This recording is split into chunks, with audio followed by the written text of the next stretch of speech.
क्या आपने कभी गहराई से सोचा है कि जिन महादेव के चरणों में ब्रह्मा, विष्णु, इंद्र और समस्त देवता नतमस्तक होते हैं, वही महादेव माता पार्वती से विवाह से पहले एक साधारण भिक्षुक बनकर भिक्षा क्यों मांगते हैं? यह कोई साधारण घटना नहीं थी। यह प्रेम की अंतिम कसौटी थी। यह अहंकार के विसर्जन की लीला थी।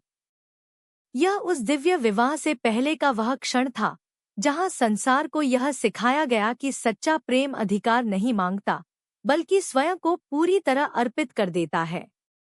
आज की इस कथा में आप जानेंगे, शिव ने पार्वती से विवाह से पहले भिक्षा क्यों मांगी, उस एक प्रश्न के पीछे छिपा गूढ़ आध्यात्मिक रहस्य क्या था, और यह लीला आज के मानव जीवन को क्या सिखाती है। हर हर महादेव। हिमालय की बर्फीली चोटियों के बीच, जहां मौन स्वयं ध्यान करता है, वहीं राजा हिमवान की पुत्री पार्वती कठोर तपस्या में लीन थी। वे कोई साधारण कन्या नहीं थी। वे स्वयं आदिशक्ति थी। फिर भी शिव को पति रूप में पाने के लिए उन्होंने मानव रूप में तपस्या का मार्ग चुना। राजमहलों का वैभव, रेशमी वस्त्र, आभूषण, सुख सुविधाएं, सब कुछ उन्होंने त्याग दिया था। उनका जीवन अब केवल एक ही उद्देश्य के लिए था, महादेव। न दिन की चिंता, न रात का भय, न भूख की परवाह, न शरीर की पीड़ा।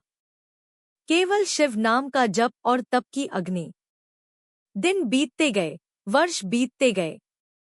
सूर्य तपता रहा, हिम गिरता रहा, वर्षा होती रही। पार्वती का शरीर क्षीण होता गया, पर संकल्प और भी दृढ़ होता गया। वे जानती थी कि शिव को पाने के लिए सौंदर्य नहीं, बल्कि आत्मसमर्पण चाहिए। देवताओं ने यह सब देखा। उनका हृदय द्रवित हो उठा। उन्होंने शिव से प्रार्थना की, प्रभो, पार्वती की तपस्या पूर्ण हो चुकी है, अब मौन तोड़िए। पर महादेव मुस्कुराए। उनका मौन गूढ़ था। यह उपेक्षा नहीं थी, बल्कि एक अंतिम परीक्षा थी। क्योंकि यह विवाह केवल स्त्री पुरुष का नहीं, बल्कि शिव और शक्ति का, चेतना और सृजन का मिलन था। एक दिन महादेव ने लीला रचने का निश्चय किया। उन्होंने स्वयं को एक साधारण भिक्षुक के रूप में ढाल लिया। जटाएं बिखरी हुईं, शरीर पर भस्म, नेत्रों में थकान, हाथ में टूटा सा भिक्षा पात्र। कोई यह कल्पना भी नहीं कर सकता था कि यह भिक्षुक स्वयं महाकाल है। वे धीरे धीरे उस आश्रम की ओर बढ़े जहां पार्वती तप कर रही थी। वातावरण शांत और मंत्रों की गूंज, केवल अग्नि। भिक्षुक ने धीमे स्वर में कहा, माँ, भिक्षा दे दो। पार्वती ने सिर उठाया। उस क्षण उनके हृदय में एक अजीब सा स्पंदन हुआ, जैसे आत्मा ने कुछ पहचान लिया हो। पर उन्होंने उस भाव को शांत किया। उन्होंने अतिथि को शिव मानकर भिक्षा पात्र में अन्न परोस दिया। भिक्षुक ने भिक्षा लेते हुए कहा, तुम इतनी युवा और सुंदर हो, फिर इस निर्जन वन में क्यों रहती हो? पार्वती शांत स्वर में बोली, मेरे जीवन का उद्देश्य सौंदर्य नहीं, साधना है। भिक्षुक फिर बोला, क्या तुम्हें विवाह की इच्छा नहीं? पार्वती मुस्कुराई। पर वह विवाह साधारण नहीं, भिक्षुक ने हंसते हुए कहा।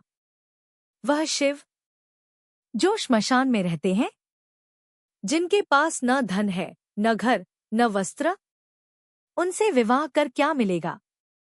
यह वाक्य किसी भी साधारण स्त्री के हृदय को तोड़ देता। पर पार्वती स्थिर रहीं। न क्रोध, न अपमान, केवल श्रद्धा। उन्होंने उत्तर दिया, जिसे आप शून्य समझते हैं, वही मेरे लिए पूर्ण है। भिक्षुक ने पूछा, यदि शिव ही सब कुछ है, तो मुझे भिक्षा क्यों दी?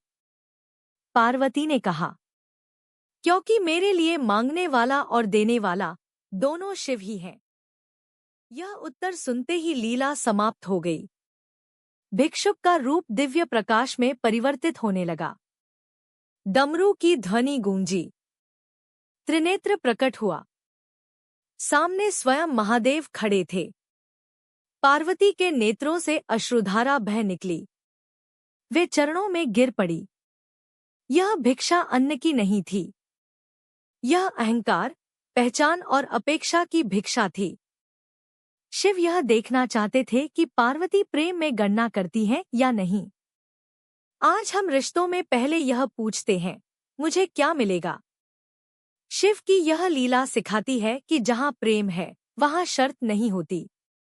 जो बिना पहचान, बिना अपेक्षा देता है, वही शिव को पा लेता है। जब भी जीवन में कोई आपसे कुछ मांगे, उसे केवल मांग न समझें।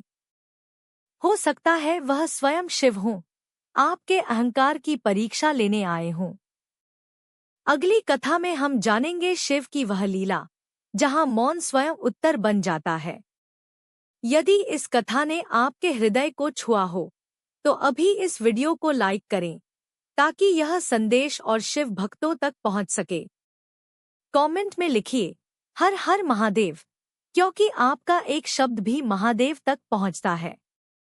अगर आप शिव की ऐसी ही गूढ़, भावनात्मक और दुर्लभ कथाएं सुनना चाहते हैं, तो अभी चैनल को सब्सक्राइब करें और बेल आइकन जरूर दबाएं। याद रखिए, अगली कथा में मैं बताने वाला हूँ शिव की वो लीला, जहाँ एक निर्णय ने पूरे जीवन की दिशा बदल दी।